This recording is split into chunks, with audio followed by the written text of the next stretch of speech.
திரு உதயணன் அவர்களின் பாண்டிய முரசு.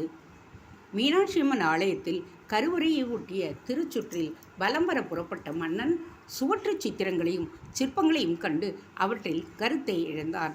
அவற்றில் சிவபெருமானின் திருவிளையாடல் காட்சிகளும் சக்தியின் லீலைகளும் இராமாயண மகாபாரத நிகழ்ச்சிகளும் முருகப்பெருமானின் அவதாரம் மற்றும் அறுபடை வீட்டுச் சம்பவங்களும் அளப்பரிய அழகில் ஓவியமாக தீட்டப்பெற்றும் சிற்பமாக வடிக்கப்பட்டும் இருப்பதைக் கண்டு பெரிதும் வியந்து கொண்டு சென்றான் மன்னன். அக்காலத்தில் சிவபெருமான், முருகன், திருமால், துர்க்கை ஆகிய தெய்வங்களை வழிபடும் மக்களுக்கு மன்னர்களும் இருந்தார்களே தவிர அவர்களை இனம் பிரிக்கும் விதத்தில் சைவம், வைணவம் என்று இந்த மதம் பிரிக்கப்பட்டிருக்கவில்லை. இந்த தெய்வ வழிபாட்டை செய்தவர்கள் திராவிட மதத்தினராக கருதப்பட்டனர். திராவிட மதம் என்ற மதம்தான் அந்த காலத்தில் தமிழர்களின் பொது மதமாக இருந்தது. சமணமும் தமிழும் மயிலை சீனிவாச வெங்கடர் அப்பால் தமிழ்நாட்டிற்கு வந்து சேர்ந்தன. பிற மதங்கள், சமணமும் பௌத்தமும், 3 மதங்களும் தனித்தனியான கொள்கைகளையும் நடைமுறைகளையும் கொண்டு ஒன்றுக்கொன்று மீறி உயர்ந்து நிற்க போட்டியிட்டன. இவைகளுக்கிடையே போட்டியும் பூசலுமாய் பலம் இருந்தது. இந்த கதை நடந்த காலத்திற்கு சற்று முன்பே இயற்றப்பட்ட சிலப்பதிகாரம், மணிமேகலை ஆகிய நூல்களில் இந்த மத கொள்கைகளுக்குள் இருந்த போட்டி பூசல்கள் விரிவாக காணலாம். இப்படி போட்டியாலும் பூசல்களாலும் உயர முற்பட்ட மதத்தினர் தத்தம் தனித்திறமைகளை வெளிப்படுத்தவும் தவறவில்லை. ஓவியம், சிற்பம், இசை ஆகிய கலைகளில் தங்கள் திறமைகளை காட்டினர். அவர்களுக்கு ஆலயங்களுக்கு தலமாக அமைந்தன. அந்த விதத்தில் திராவிட மதத்தின் ஆலயங்கள் சிற்பங்களை வடித்து ஓவியங்களை தீட்டி யாழ் போன்ற இசைக்கருவிகளை மீட்டியும் காலத்தை வென்று நிற்கும் கலை சரித்திரங்களை படைத்திருந்தனர். அந்த படைப்புகளைத்தான் இப்பொழுது மன்னன் பார்வையிட்டபடி நடந்தான். ஏறக்குறைய அந்தணர்களும் கூலியர்களும் 10 பேர் மன்னனுடன் சென்றாலும் அனைவரும் அவற்றிலிருந்த ஓவியம் மற்றும் சிற்பங்களை பற்றி அவனுக்கு விளக்கிச் சொல்லி கொண்டு வந்ததால் அவர்களின் கவனம் வேறு எதிலும் சிதறாமல் இருந்தது. எனவே மன்னனை பின்தொடர்ந்த கொலையாளி ஆகிய மற்றவனை அவர்கள் கவனிக்கவே இல்லை. அதோடு மன்னனும் மெய்காப்பாளர்கள் என்றோ அரண்மனை பரிவாரங்கள் என்றோ யாரையும் ஆலயத்திற்குள் அழைத்து வருவது வழக்கமில்லை என்பதால் மன்னனை சுற்றி நின்று கொண்டிருந்த எண்ணெய் விளக்குகள் திருச்சுற்று முழுவதையும் பிரகாசப்படுத்த போதுமானதாகவும் இல்லை. 2 ஓரங்களும் இருண்டே இருந்தன. சுற்றின் நடுப்புறம் இருந்த ஒளியும் பிரகார தூண்களின் இதர சிற்றாலயங்களிலும் மறைக்கப்பட்டிருந்ததால் ஓரப்பகுதியில் ஒதுங்குபவர்களை காண முடியாமல் இருந்தது. எல்லாவற்றையும் விட ஆலயத்திற்கு மன்னனை கொல்லும் கொலையாளி இருப்பான் என்று யாரும் எதிர்பார்க்க முடியாததாகையால் திருச்சுற்றிலும் இயல்பாகவே அவர்கள் இருந்தார்களே தவிர சந்தேகம் கொள்ளவில்லை. கோட்டை வாசல் கம்பத்தில் மாற்றம் செய்திருந்ததைக் கண்டு கோட்டைக்குள்ளேயே எதிரி இருக்கின்றான் என மன்னனை ஆலோசனை அவையில் வாய்விட்டு சொல்லியிருந்தாலும் ஆலவாய் அழகனின் ஆலயத்திற்குள் வந்த பின் அம்பிகையை தொழுத பின் மனம் லேசாகிவிட்ட நிலையில் அதை மறந்தே போனான். எது எப்படியானாலும் வில்லும் அம்பும் ஏந்திய பெண் உருவம் மட்டும் இவற்றையெல்லாம் சரியாகவே ஊகித்திருக்க வேண்டும். மன்னனை தீர்த்து கட்டுவதானால் அதற்கு இந்த இடத்தை தவிர வேறு எதுவும் ஏற்றதாக இருக்காது என்பதை நன்றாக அது உணர்ந்திருக்க வேண்டும். திருச்சுற்றின் அமைப்பும் இரவு நேரத்தில் அதன் நிலையும் அந்த கொலையாளிக்கு விரிவாக தெரிந்திருக்கவே இருளில் மன்னனை பின்தொடர்ந்து சென்று இடையில் ஒருவித தீர்மானத்துடன் சற்று முன்னேறி நடந்து அங்கு ஆலயம் ஒன்றின் பின்னால் நின்று கொண்டது. மன்னன் திருச்சுற்றின் மேலைப்புறமாக திரும்பிய பொழுது அவனது மார்புக்கு குறிவைத்து நாணை இழுத்தது. மன்னன் மேலைப்புறம் திரும்பியதுமே அவனது கரங்கள் அங்கிருந்த தட்சிணாமூர்த்தியின் திருவுருவத்தை நோக்கி இயல்பாகவே உயர்ந்து ஒன்று சேர்ந்து வணங்கிய நிலையில் இருந்தது. அடுத்த நிமிடம் அவரது கரங்களில் இருந்து வீரக்கழலில் டங்கென்ற சத்தத்துடன் விழுந்தது அம்பு. ஐயோ என்று அலறினர் கூலியரில் ஒருவர். அது மட்டுமல்ல, அந்தணர்களில் ஒருவர் கையில் இருந்த மணியை மிக வேகமாக ஆட்டவும் செய்தார். அதையடுத்து ஆலய கதவுகள் மூடப்படும் பெரும் ஓசை எழுந்தது. கொலையாளியின் அம்பு தொடுக்கப்பட்ட நேரத்திற்கு மன்னன் இறைவனை நோக்கி தொழ கரங்களை உயர்த்த நேரத்திற்கு வித்தியாசமில்லாமல் போனதால் மன்னன் மார்பை அவனது கூப்பிய கரங்கள் மறைத்தன. கரங்களை விரைக்கழல்கள் காத்தன. எனவே அம்பு கழலில் பட்டு கீழே விழுந்தது. அதைக் கண்டு மன்னன் கீழே குனியவும், கூலியர் ஒருவர் அலறவும், அந்தணர் மணி ஓசை எழுப்பவும், ஆலய கதவுகள் மூடவும் துவங்குகையில் அந்தணர்கள் சிலர் இப்படியும் அப்படியுமாக கொலையாளியை கண்டுபிடிக்க முற்பட்டனர். ஆனால் மன்னன் மட்டும் பரபரப்பு அடையவில்லை. என்ன என்பது போல் பார்க்கவும் அவர்கள் மிகவும் கவலைப்பட்டனர். எண்ணெய் விளக்குகளின் மங்கலான ஒளியில் அவர்களது முகங்கள் அடைந்திருந்த பீதி நன்றாக புலப்பட்டது. மன்னனுக்கு மட்டுமின்றி மகேசனின் ஆலயத்தில் கூட நடக்கக்கூடாத சம்பவம் நடந்துவிட்டதா? அவர்களின் உடல் நடுங்கியது. இதற்கிடையில் கீழே விழுந்த அம்பை எடுத்து விளக்குழியில் சோதித்தான் மன்னன். அம்பு 1 அடி நீளம் இருந்தது மட்டுமின்றி மெலியதாகவும் இருந்தது. அதன் நுனியில் பசை போல் ஒரு பொருள் பூசப்பட்டிருந்ததன் விளைவாக வழுவழுப்பாக காணப்பட்டது. அதை கவனித்த மன்னன், நேர்த்தியான அம்பு மார்பில் தைத்திருந்தால் இந்த சிவபிரான ஆலயத்திலேயே அவனது திருப்பாதங்களை அடைந்திருப்பேன். எனக்கு இந்த பாக்கியம் இல்லாமல் போய்விட்டதே என்றான் சிரித்தபடி. அந்தணர்களுக்கோ பதட்டம் விட்ட பாடில்லை. பேசுவது அறியாமல் தத்தளித்தனர். கணம் தவறி இருந்தாலும் மரணமாகி இருக்கக்கூடிய நிலையில் மன்னன் மிகவும் சகஜமாக இருந்ததைக் கண்டு அவர்கள் வியந்தனர். உயிரை பற்றிய அச்சமோ அவனிடம் இல்லாததைக் கண்டு இதனால்தான் இவன் மன்னனாக இருக்கின்றான், மன்னர்களுக்கு உரிய தகுதி இவனுக்கு முற்றிலும் இருக்கிறது என்று கருதி கொண்டனர். இப்படிப்பட்டவர்களுக்கு போர்க்களம் ஒரு விளையாட்டு மைதானம், அங்கே உடையும் காயங்கள் எல்லாம் பரிசுகள் போல என்று தங்களுக்குள் சொல்லிக் கொண்டனர். வியப்பு இருந்தாலும் அதற்கு பின்னால் அசம்பாவிதம் நடந்துவிட்டதை குறித்து கலக்கம் கொள்ளையாமலேயே இருந்ததால், மன்னிக்க வேண்டும் பிரபு, எங்களை மன்னிக்க வேண்டும் என்றனர். ஒருவித அச்சம் தொனிக்கும் குரலில். மன்னிப்பா? எதற்கு? வினயமாக கேட்டான் மன்னன். அசம்பாவிதம் நடந்துவிட்டது பிரபு. பிறகு எதற்கு மன்னிப்பு? அசம்பாவிதம் என்பதே எதிர்பாராமல் நடப்பதுதானே மன்னவா. நாங்கள் இருக்கும் நிலையில் இது நடந்துவிட்டது. எங்கள் கவனக்குறைவுதானே இதற்கு காரணம்? இல்லை மறையோர்களே, தெய்வ வழிபாட்டிலும் நிவேத்திய கிராமங்களிலும் தான் உங்கள் கவனம் இருக்க வேண்டுமே தவிர இங்கே வருகிறவர்களுக்கு நேரக்கூடிய ஆபத்தின் பேரில் அது இருக்க முடியாது.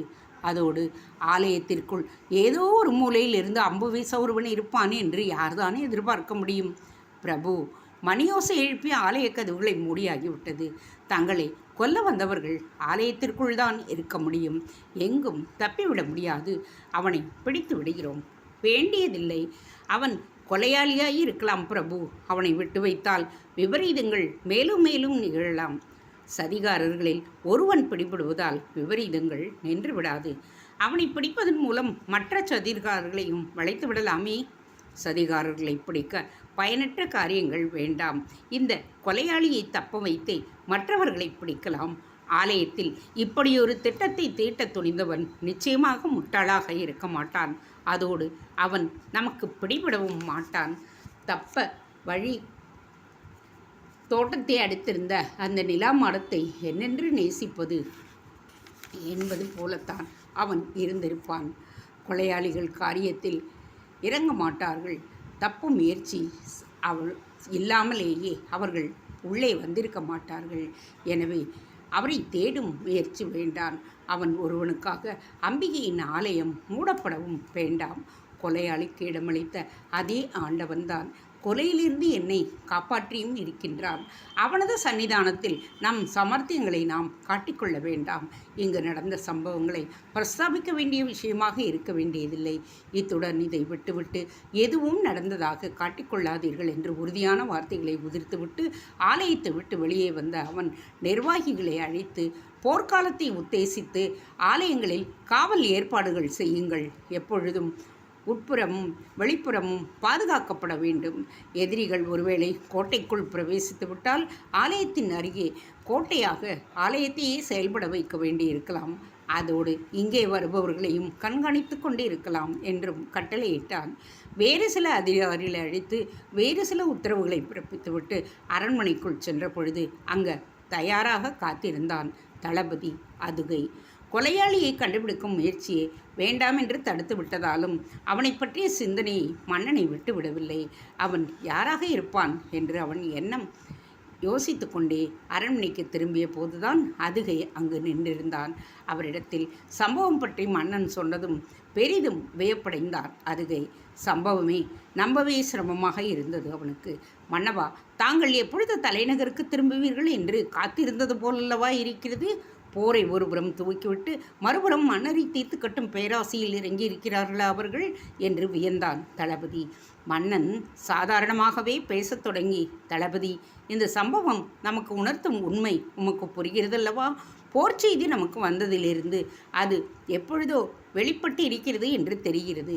ஆனால் போர் நடவடிக்கைகளை விட சதி நடவடிக்கைகள் வேகமாக நடக்கின்றன. இது உண்மையானால் எதிரிகள் போர் நடவடிக்கைகளை சற்று தாமதப்படுத்துகிறார்கள் என்று நினைக்கின்றேன். சதி நடவடிக்கைகளை அதிகம் நம்புகிறார்களோ என்னவோ. அவற்றின் மூலமாக உடனடியாக பலம் கிடைக்கிறதோ என்பதை கணித்துவிட்டுத்தான் போர் செயலை துரிதப்படுத்த திட்டமிட்டிருக்கிறார்கள். அதில் என்னை கொல்வது முக்கிய காரியமாக இருக்கலாம்.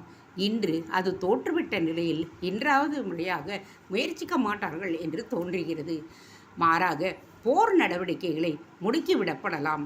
சில நாட்களுக்குள்ளேயே நாம் தாக்கப்படலாம். படைகளுக்கு உரியபடி தெரிவித்து விடுங்கள் என்று கூறினான். அவன் கூறியது சரியாக இருப்பதாகவே கருதினான் அதுகை. அதே சமயம் கொலை முயற்சியோ சதி நடவடிக்கைகளையோ தற்போதைய கட்டத்தில் ஒட்டுமொத்தமாய் நின்றுவிடாது என்றும் அதுகை குறித்து பாதுகாப்பு நடவடிக்கைகளை மேலும் இறுக்கிவிட வேண்டும் என்றும் கருதினான். அது பற்றி மன்னனிடம் பேசினால் அவன் அலட்சியப்படுத்தி விடுவான் என்றும் நடவடிக்கை எடுக்க விடமாட்டான் என்றும் அபிப்பிராயப்பட்ட அவன் தானாகவே முயற்சியை மேற்கொள்ள தீர்மானித்தான். ஆலய சம்பவம் பற்றி தெரிந்த மன்னன் பின் படைகள் விவரங்களை பற்றி ஆயுத குவிப்பு பற்றி அதுகையிடம் பேசினான். விவரங்கள் திருப்தியாக இருந்தன அவனுக்கு. ஆனாலும் ஏதோ ஒன்று குறைவது போல் தோன்றியது. அது தனது படைத்தலைவன் பழையனை பற்றியது. ஏற்பாடுகள் பலபடி இருந்தாலும் அவற்றை இயக்கும் ஆற்றல் பழையன் ஒருவனுக்கு மட்டுமே உண்டு என்று அவன் கணித்திருந்ததால் அந்த படைத்தலைவனின் இருப்பிடம் தெரியாதது குறித்து இன்னும் கோட்டைக்கு திரும்பாதது குறித்தும் கவலை கொண்டான். அன்று இரவு அந்தப்புறத்திற்கு சென்ற பொழுது என்றுமில்லாத வாஞ்சையுடன் அவனை கைப்பிடித்து அழைத்துச் சென்றாள் அவளது அன்னை. அவன் விரும்பும் உணவை வைத்து உண்ணச் செய்த பின் நிலா மாடத்திற்கு அழைத்துச் சென்றார். உயர்ந்திருந்த அந்த திறந்தவெளி மாடத்தில் மனம் திறந்த மங்கை பாடல் இசைப்பது போல இதமான காற்று மெல்லிய கீதமாக வீசி அன்னை மற்றும் மன்னனின் உள்ளங்களை கொள்ளை கொண்டு ஆரம்பித்தது. மல்லிகை மலர்கள் தினம் பூத்து புலுங்கி மனம் பரப்பி வந்ததினால் மாடத்தின் சுற்றுப்புறம் முழுவதும் அதன் சாம்ராஜ்யமாக இருந்தது. அந்தப்புறம் பெண்டிர் அந்திப்பொழுது வந்த பின் செந்தமிழ் இசைப்பாடல்களை செவியுற பாடும் வழக்கமும் அங்கு நிலை பெற்றிருந்ததால் அந்த வழக்கப்படி அந்தி சாய்ந்ததுமே அந்தப்புறத்து சுந்தரிகள் மந்தகாசம் பெற்று மெல்லிசையை எழுப்பவே அந்த இசை அதன் லயத்தை பெற்று நிலா மாடத்து பிரமுகர்களை அவர்கள் வசப்படுத்தியது. கனிந்திருந்த சூழ்நிலையை கண்டு கனியாகி விட்டிருந்த அவள் அன்னையாகிய மூதாட்டி மகனிடம் பேச துவங்கி, குழந்தாய், போர் சம்பந்தமான ஏற்பாடுகள் எல்லாவற்றையும் சரியாக செய்திருக்கின்றாயல்லவா என்று கேட்டார். எனக்கு தெரிந்து ஒரு குறையும் இல்லையம்மா என்று தெரிவித்து கொண்டான் செழியன். அரசனுக்குரிய பணி போரை பற்றி மட்டும் அல்லது மகனே. தெரியும் அம்மா. ஏன் வேறேதாவது பணி தேவைப்படுகின்றதா? ஆம் குழந்தாய், அரச குலத்தில் மரபு என்பது மிகப்பெரிய சொல். அதற்கான கடமையை இன்னும் செய்யவில்லையே. என்னம்மா அது? சொன்னாள். அவள் மிகவும் எதிர்பாராத பணியாக இருந்தது அது. மரபு சம்பந்தப்பட்ட பணி ஒன்று செய்ய வேண்டி இருப்பதால் அன்னை குறிப்பிட்ட பொழுது அது மிகவும் சங்கடமானதாக இருக்கும் என்று மன்னன் எதிர்பார்க்கவே இல்லை. தான் கூறப்போகும் பணி மகனுக்கு எதிர்பாராததாக இருக்காது என்று அன்னையும் நினைக்கவில்லை. இருப்பினும் அது விஷயமாக பீடிகைகளை வளர்க்காமல் நீ திருமணம் செய்து கொள்ள வேண்டும் குழந்தாய் என்றாள் நிதானமாக. அன்னையின் கோரிக்கை வேடிக்கையாக இருந்தது. மணமா? எனக்கா? இந்த நேரத்திலா என்று வியப்புடன் கேட்டான் மன்னன். இதில் வியப்போ தவறோ எதுவும் இல்லை மகனே. நீ மணமுடிக்க வேண்டியது அவசியம். அவசியமில்லை என்று நான் சொல்ல வரவில்லை. போர் வந்து கோட்டை கதவுகளை தட்டி கொண்டிருக்கும் நேரத்தில் நான் என் திருமணத்திலா கவனம் செலுத்த வேண்டும் என்கிறீர்கள்? காலனை வாசலில் வைத்து கொண்டு கன்னியையா நாம் மணக்க வேண்டும்? அப்படி ஒரு செயலில் இப்பொழுது நான் ஈடுபட்டால் ஊர் சிரிக்காதா? சிரிக்காது மகனே. கன்னி போருக்கு மன்னனாயிருந்து புறப்படும் நீ பட்ட மகிழ்ச்சியை ஏற்பதையும் போர்க்காலத்தில் அவளை இங்கே பொறுப்பில் அமர்த்துவதையும் யாரும் தவறாக எண்ண முடியாது. இது மரபு வழி வரும் காரியம்தான் என்று சுட்டியும் காட்டினாள் அன்னை. மரபு வழிதான், ஆனாலும் அது இந்த நெருக்கடியில்தானா நடக்க வேண்டும்? இந்த நெருக்கடி எதிர்பாராதது, எப்பொழுது வேண்டுமானாலும் நேரக்கூடியது. அதற்காக திருமணம் போன்ற முறையான காரணங்கள் தடைப்பட வேண்டியதில்லை.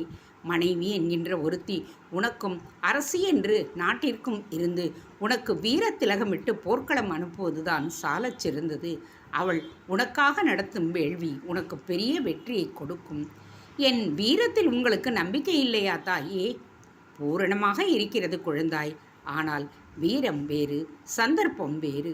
போரென்று வந்துவிட்டால் வீரம் மட்டுமே உன்னை எதிர்க்காது, சதியும் சூழ்ச்சியும் கூட எதிர்க்கும். அவற்றை வீரம் முறிக்காது மகனே. பிரார்த்தனையும் வேள்வியும் தான் அதனை வீழ்த்தும். மகாபாரத போரை எண்ணிக்கொள். அதில் வீரம் பாதி என்றால் மீதி சூழ்ச்சிதான் பங்கு வகித்தது. உன் தந்தை இருந்து நீ இளவரசனாக இப்பொழுது போருக்கு செல்வதானால் உன்னுடைய திருமணம் பற்றி இந்த அவசரத்தை நான் காட்ட மாட்டேன். நீயோ மன்னனாக ஆகிவிட்டாய். இந்த பெரும் போருக்கு நீ அனாதை போல் செல்லக்கூடாது. நான் எப்படி தாயே அனாதை போல்? நீங்கள் இருக்கும் வரை தாய் அன்பு என்பது வேறு, தாம்பத்தியம் என்பது வேறு குழந்தாய். என் அன்பை உன்மேல் மேலும் மேலும் குழந்தையாகத்தான் ஆக்கும்.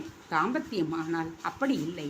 மனம் கருந்த மங்கை ஒருத்தி அரசியாக இருந்து உனக்கு தூண்டுகோலாய் இருந்தால் உன்னை அது உயர்த்தும், வீர உணர்வை வளர்க்கும், சாம்ராஜ்ய பொறுப்பை நிலைநிறுத்தும். அப்படி வருகிற வரைக்கும் நீ அனாதைதான். தாயின் உறுதிப்பாடு மன்னனை அசர வைத்தது. அவர் ஒரு முடிவுக்கு வந்துவிட்டார் என்றும் அதில் மாறமாட்டார் என்பதும் அவனுக்கு புரிந்தது. முகத்தில் லேசான அசதியும் உண்டாயிற்று. அதை கவனித்த அன்னை, உன் சங்கடம் எனக்கு புரியாமல் இல்லை குழந்தாய். கவலைப்படாதே. இந்த திருமணம் ஊர் உலகம் அறியும் பெருமணமாக இல்லாமல் சற்று நேர சிக்கல்களை உத்தேசித்து அம்மன் ஆலயத்தில் முக்கியமானவர்கள் அறிந்த சிறிய சம்பவமாகவே நடத்து. போரில் வெற்றி வீரனாக திரும்பிய பின் உலகம் அறியும்படி பெரிய விழாவாகவே நடத்தி விடலாம் என்றார். இன்று ஒரு இரவு மட்டும் அவகாசம் கொடுங்கள் அம்மா. எனக்கு ஒரே குழப்பமாக இருக்கிறது. இன்றிரவு புலவர் பெருந்தகைகள் அவை கூடுகின்றது. என்னுடைய மனமெல்லாம் அங்கே இருப்பதால் எதையும் இந்த விஷயத்தில் உறுதியாக சொல்ல முடியவில்லை. மன்னிக்க வேண்டும். பாதகமில்லை குழந்தாய். காலையில் உன் முடிவை சொல் என்றாள் அன்னை. நெருக்கடி உண்டாகியிருந்த நேரத்தில், அதுவும் இரவில், மன்னர் புலவர் குழுவினரது அவையை கூட்டி இருந்தது. அரண்மனை வட்டாரத்தில் வியப்போடு பேசக்கூடிய விவகாரமாகிவிட்டிருந்தது. போர் மேகங்கள் தழைக்கும் நேரத்தில் போரை நடத்தும் தளபதிகளையும் வீரர்களையும் அடிக்கடி கலந்து ஆலோசிப்பது சம்பிரதாயமாக இருக்க, மன்னனோ அவ்வாறு இன்றி போருக்கு சிறிதும் சம்பந்தமில்லாத புலவர்களை அவை கூட்டியிருந்ததனால் பலரும் வியப்பாக வியந்து கொண்டார்கள். வியப்பை அவர்களிடம் ஆட்கொண்டாலும் அதே சமயம் மன்னனின் நடவடிக்கைகளில் அர்த்தமும் இருக்கும் என்ற நம்பிக்கையை அவர்கள் விட்டுவிடவில்லை. அவன் மீதான மதிப்பையும் குறைத்து கொள்ளவும் இல்லை. இந்த உணர்ச்சி அவையில் கூடிய புலவர் பெருமக்களுக்கும் இருந்தது. அவையில் மன்னருக்கு அருகில் சமமான 2 ஆசனங்கள் இரு பக்கமும் போடப்பட்டிருந்தன. ஒன்றில் அவரது முதல் குருநாதரும் பெரும் புலவரும் மன்னனின் போரின் போது கூடவே இருந்து கண்டு பின்னால் மதுரை காஞ்சி என்னும் பேர் இலக்கியத்தை படைத்தவருமான மாங்குடியைச் சேர்ந்தவருமான மருதனார் வீற்றிருக்க, மறு ஆசனம் மற்றொரு குருநாதரான நக்கீரர் இல்லாத காரணத்தால் காலியாக இருந்தது. அவையின் 2 பக்கங்களிலும் பல ஆசனங்கள் போடப்பட்டிருந்தன. அவற்றில் பிரதான அங்க புலவர்கள் கல்லாடனார், மாங்குடி கிழார், இடைக்குன்றூர் கிழார், குடப்புலவியனார் ஆகியோரும் பாண்டிய நாட்டின் புகழ்பெற்ற புலவர்களும் வீற்றிருந்தனர். அவர்களின் முகங்களில் வெளிக்காட்டாத வெறுப்பை கவனித்த மன்னன், பாண்டிய நாட்டின் அறிவு செல்வங்களான புலவை பெருந்தகைகளே, உங்களையெல்லாம் இந்த அகாலத்தில் கூட்டியதற்காக முதலில் என்னை மன்னிக்க வேண்டும். போர் புயல் சமயம் கொண்டிருக்கும் நேரத்தில் பாசறையில் இருந்து படைத்தலைவர்களை கூட்டி ஆலோசிக்க வேண்டிய நான் உங்களையெல்லாம் கூட்டி இருப்பது வியப்பாக தோன்றுகிறதல்லவா? அதற்காகவும் என்னை மன்னியுங்கள். போர் என்று பேச்சு வந்ததுமே படை வீரர்கள் ஆயத்தப்பட்டார்கள் என்றால் அது எங்கும் நிகழக்கூடிய இயல்பான காரியம்.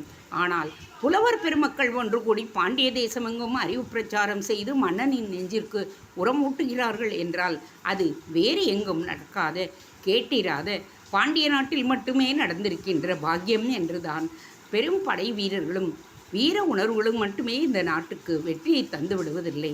அவற்றுக்கு பின்னால் அறமும் அறிவும் உதவ வேண்டும்.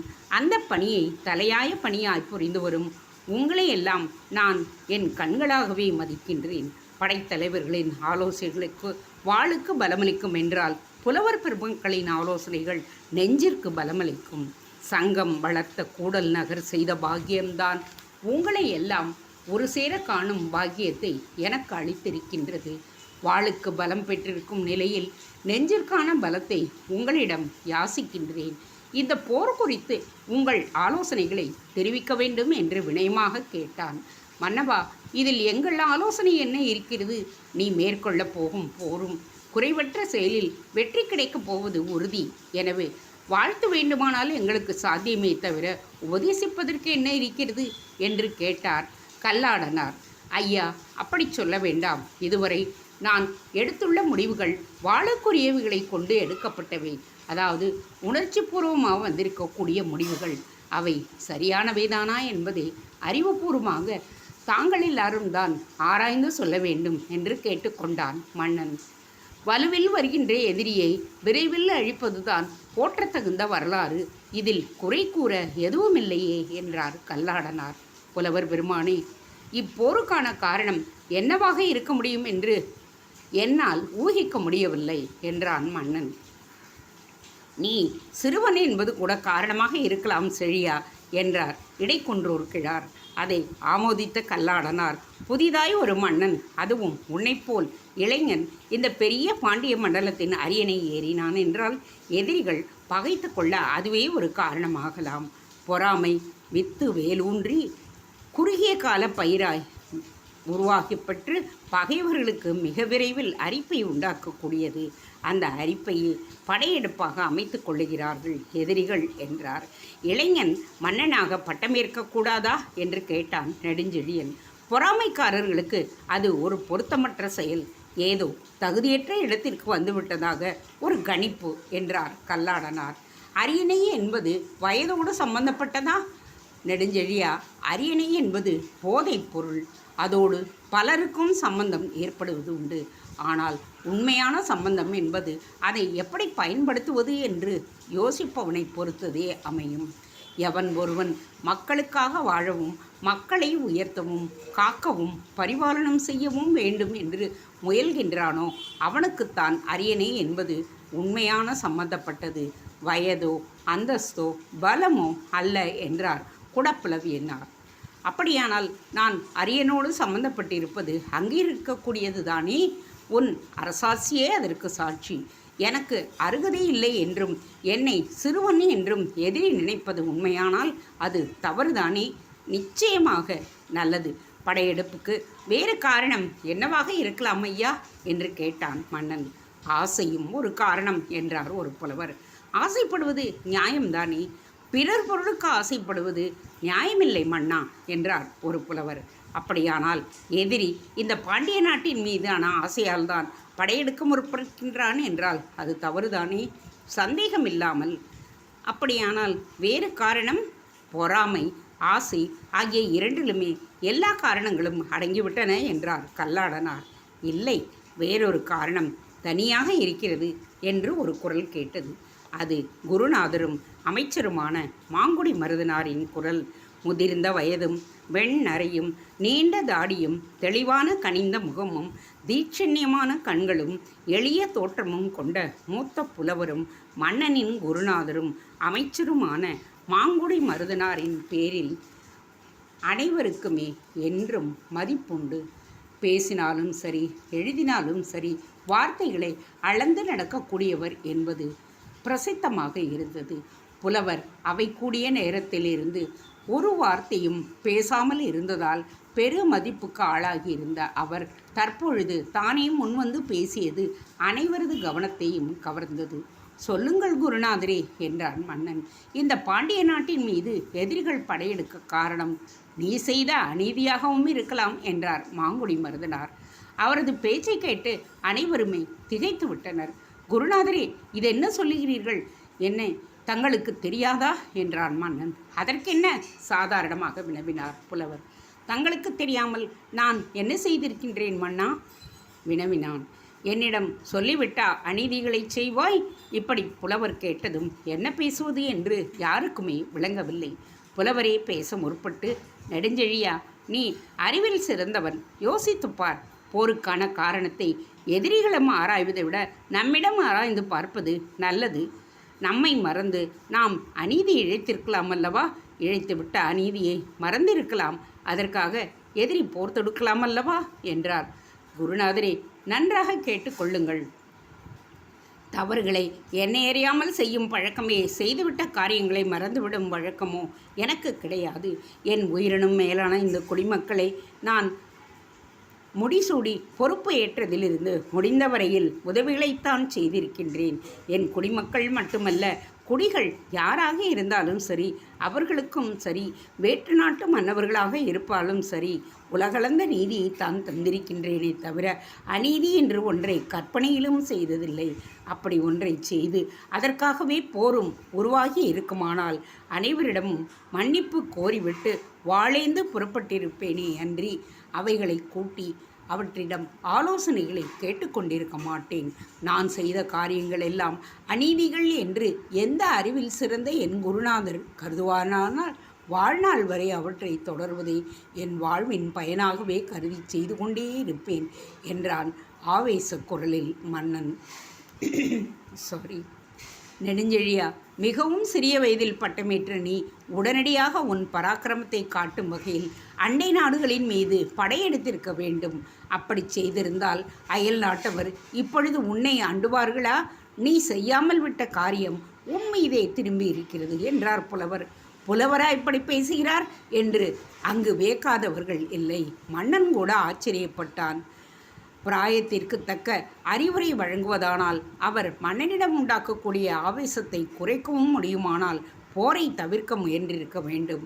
அப்படியின்றி ஒரு இளம் பிராயத்தவர் போல் அவரே ஆவேசப்பட்டு அவனுக்கும் ஆவேசத்தை ஊட்டும் வார்த்தைகளை உதிர்த்தார் என்றால் வியப்படையாமல் இருக்க முடியாதுதான். அவரது விழிப்பும் அனைவரது வியப்பையும் கவனித்த புலவர் புன்முறுவல் கொண்டார். என் பிராயத்திற்கு பேசும் பேச்சுக்கும் சம்பந்தமில்லையே என்று எண்ணுகிறாயா நெடுஞ்செழியா? பிறரது உணர்வுகளை அடக்குவதும் பொறுமையை உபதேசிப்பதுமே முதுமை பிராயத்தின் மரபுகள் அல்ல. என் மகளுக்கு கேடு விளைகிறதென்றால் கிழவன் என்கின்ற காரணத்தால் நான் பொறுமையை கடைபிடித்து கொண்டா உட்கார்ந்திருக்க முடியும்? உபதேசத்தை பொறுத்தவரை வயது முக்கியமில்லை, வேலைதான் முக்கியம். பட்டமேறிய உடனேயே காட்ட வேண்டிய பராக்கிரமத்தை காலம் கடந்து காட்டுவதற்காக இந்த சந்தர்ப்பத்தை எண்ணிக்கொள். இன்றைய சூழ்நிலையில் உன் பராக்கிரமம் உலகறிய வெளிப்பட வேண்டும். அதற்கேற்ப உனக்கு வீர உணர்வை ஊட்டுவதுதான் என்னுடைய கடமையை தவிர பொறுமையை உபதேசிப்பதில்லை. போர் குறித்து யோசிக்கவோ ஆலோசிக்கவோ இனி எதுவுமே இல்லை. வாளை உயர்த்த வேண்டிய வேளை வந்துவிட்டது, ஆயத்தப்படுத்திக்கொள் என்று பேசிய புலவர் அவையை கலைத்துவிட்டு, என்னோடு வா செழியா, உன் நடவடிக்கைக்கு முக்கியமான பொருள் ஒன்றை உனக்கு காட்ட வேண்டி இருக்கின்றது என்று கூறினார். விரைவிலேயே அவையை கலைத்துவிட்டு புலவரிடம் சென்று அவர் காட்டிய பொருளைக் கண்டு அவர் தந்த விளக்கத்தையும் கேட்ட மன்னன் மலைத்து போய் நிற்கின்றான். தேங்க்ஸ் ஃபார் வாட்சிங். Please subscribe.